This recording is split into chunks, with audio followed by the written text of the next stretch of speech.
use Kevin however he wants to be used. I told you Kevin is going to be our main focus.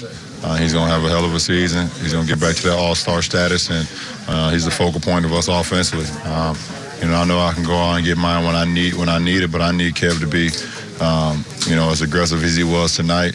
And when he rebounds at the level that he did tonight, then the shots will automatically fall for him. I knew he'd be sharp when I had my conversation with him in Los Angeles in all season. Stephen A., what do you make of it? LeBron's thoughts on Love. He had a good game last night. Well, I think that the level of appreciation that LeBron has for him now clearly wasn't always there.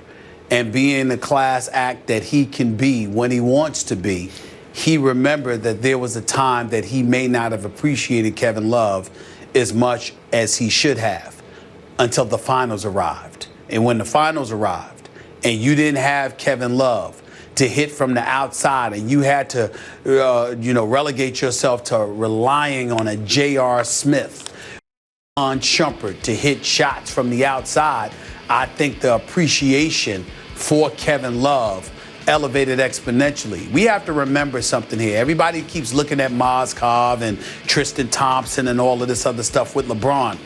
If you are the Cleveland Cavaliers, it actually is possible, because of the versatility of LeBron, to have Tristan Thompson in the game at the same time you have Kevin Love. Because Tristan Thompson can crash the boards and he can defend. And the fact that he can do those two things effectively can free Kevin Love up to be out on the floor with him. You don't have to choose one or the other sometimes. You can actually play them together because of the versatility that LeBron James brings to the equation. And I think LeBron James realizes, because of that loss in the finals to the Golden State Warriors, that this is a guy whose value can end up being immeasurable on this team with me on the floor with him, because I can get him the ball, and more importantly, I can get him open shots. And if there's one thing that Kevin Love can do, he can make some open shots from the perimeter and beyond the three-point line, as he showed last night, and even before to some degree against Chicago in the opener. Kevin Love can shoot that basketball. He's no superstar, but he is no scrub. He can play this game,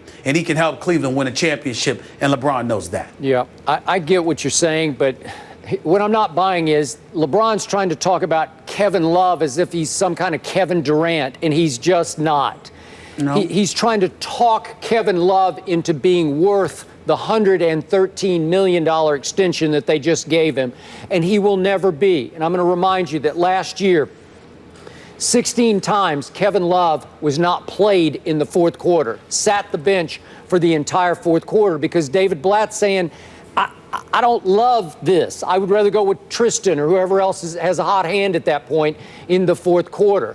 So remember, LeBron even tweeted last year about his frustration with Love, or maybe it was motivation for Kevin Love.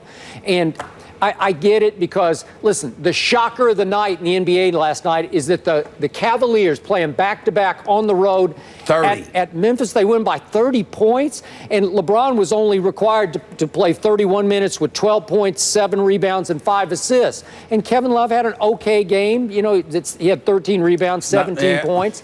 Okay, that's fine. I get it, But again, he needs them, shot, but he's not going to be an all-star on this team. I'm sorry. Yeah, but he's an all-star. But he's an all-star for LeBron, with what LeBron wants to do, because of what he needs him to do. That's the difference here. All right, we got to leave it there. So we've got time to talk about the World Series. Jacob is